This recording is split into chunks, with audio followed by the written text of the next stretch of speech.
Asthma फेफड़ों की एक लंबी बीमारी है जो हमारे श्वसन मार्ग को प्रभावित करती है। चलिए सबसे पहले हम सामान्य श्वसन प्रक्रिया को समझते हैं।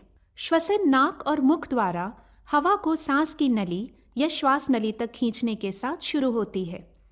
श्वास नली दो श्वसन नलियों श्वास नलियों में बटी होती है। श्वास नली भी आगे छोटी छोटी नलियों जिन्हें ब्रोंकियोल्स कहते हैं उनमें बटी होती है जो हवा को नीचे फेफड़ों तक ले जाते हैं। ब्रोंकियोल्स के अंत में वायु कोष्ठिका नामक वायु कोश होते हैं। वायु कोष्ठिका में गैसों का आदान प्रदान होता है।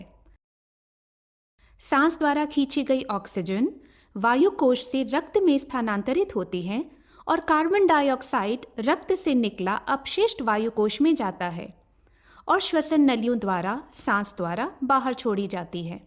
सामान्य वायु मार्ग में वायु का अंत और बाह्य प्रवाह सुचारू ढंग से होता है। एस्थमा में वायु मार्ग में सूजन आ जाती है और ये अति संवेदनशील और अत्यधिक प्रतिक्रियाशील हो जाता है। परिणाम स्वरूप वायु मार्ग के आसपास की मांसपेशियां सिकुड़ जाती हैं, वायु मार्ग को संकरा बना देती हैं और फेफड़ों में जाने वाली वायु की मात्रा को कम कर देती हैं। इसमें एक बलगम नामक चिपचिपे स्रावित पदार्थ का निर्माण होता है।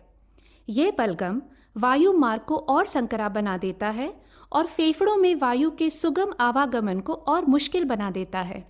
इससे श्वसन में दिक्कत आती है, छाती में जकड़न सी महसूस होती है, सांस लेते समय सीटी जैसी आवाज़ निकलती है जिसे घरघराहट या खांसना कहते हैं। ये घरघराहट रात और सुबह के समय और बढ़ जाती है और इससे नींद पर असर पड़ता है। एस्थमा अटैक के दौरान वायु मार्ग अत्यधिक संकरा हो जाता है जिससे आप चलने और बात करने में ही हांफने लगते हैं। आपके होंठ या हाथों के नाखून नीले दिख सकते हैं और बचाव वाले इन्हेलर से भी आपको राहत नहीं मिलती है। ये लक्षण बताते हैं कि आपका शरीर पर्याप्त ऑक्सीजन नहीं ले पा रहा है। इमरजेंसी उपचार वायु मार्ग को खोलने और ऑक्सीजन के स्तर को पुनः स्थापित करने में मदद कर सकता है।